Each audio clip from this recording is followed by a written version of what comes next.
Hi எல்லாருக்கும். நம்ம வந்து லாஸ்ட் வீடியோவில் பார்த்துருந்தோம் எம்ஆர்பி 2026 உடைய கேஸை பற்றி நம்ம கொஞ்சம் டிஸ்கஸ் பண்ணலாம் அப்படின்னு சொல்லிட்டு. ஸோ அந்த கேஸை பற்றி பார்க்கலாமா? ஸோ ஆக்சுவலாக அது என்ன நடந்திருக்கு, என்ன பிரச்சனை அப்படின்னாக்கா 2024 வந்து நம்மள மாதிரி இப்போ அவங்களுக்கு வந்து எம்ஆர்பி 2025க்கான வந்து நோட்டிஃபிகேஷன் பப்ளிஷ் பண்ணி அதில் வந்து 2642 வேகன்சிஸ் போல் அவங்க வந்து அனௌன்ஸ் பண்ணிட்டு இருந்தாங்க எம்ஆர்பி ஆக்சுவலாக. ஸோ அந்த எக்ஸாம்ஸ்லாம் எடுத்து கிளியர் பண்ணதுக்கப்புறம் கவுன்சிலிங் நடந்துச்சு. கவுன்சிலிங் நடந்த டைமில் அவங்க ஆக்சுவலாக வந்து ஃபில் பண்ணது வெறும் வந்து 2100 சம்திங் வேகன்சிஸ் மட்டும் தான் வந்து அவங்க வந்து ஆக்சுவலாக வந்து எம்ஆர்பி ஃபில் பண்ணியிருக்காங்க.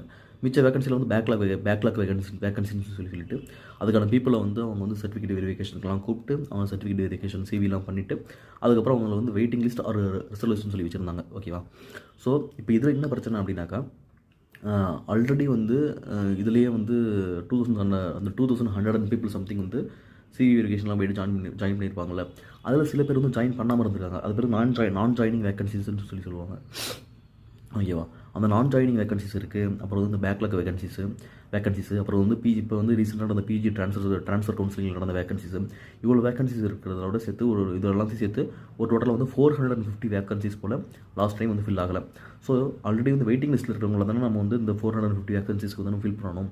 அப்படி பண்ணாமல் எம்ஆர்பி வந்து கேஸ் நடந்துட்டு இருக்கக்குள்ளேயே எம்ஆர்பி வந்து நமக்கு வந்து 2026க்கான எம்ஆர்பி அசிஸ்டன்ட் ஜென்ரல் சர்ஜனுக்கு வந்து 1100 வேகன்சிஸ்ன்னு சொல்லிட்டு அந்த பழைய வேகன்சி அந்த 450யும் சேர்த்து நமக்கு வந்து 1100 வேகன்சிஸ்ன்னு சொல்லியிருக்காங்க.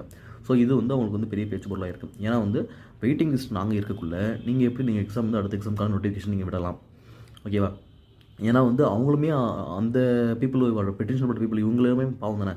ஏன்னா பிகாஸ் அவங்களுமே வந்து அதே எம்ஆர்பியை கிளியர் பண்ணிட்டு தான் அவங்க வெயிட்டிங் லிஸ்ட்டுக்காக உட்காந்துருக்காங்க. ஸோ அவங்க வந்து கேஸ் போடுறதுல தப்பு இல்லை. ஸோ அது மாதிரி கேஸ் போட்டிருக்காங்க. இது மாதிரி அதனால் வந்து ஸ்டே வாங்கணும்னு சொல்லியிருக்காங்க. நியூ நோட்டிஃபிகேஷன் விடக்கூடாது. அதுக்கப்புறம் ட்ரான்ஸ்பரன்சி இல்லை. ஏன்னா வந்து லாஸ்ட் டைம் நடந்த கவுன்சிலிங் வெயிட்டிங் லிஸ்ட்டுக்கான ரேங்க் லிஸ்ட் எதுவும் விடலை, கம்யூனிட்டி வைஸ் ரேங்க் லிஸ்ட் எதுவும் இல்லை.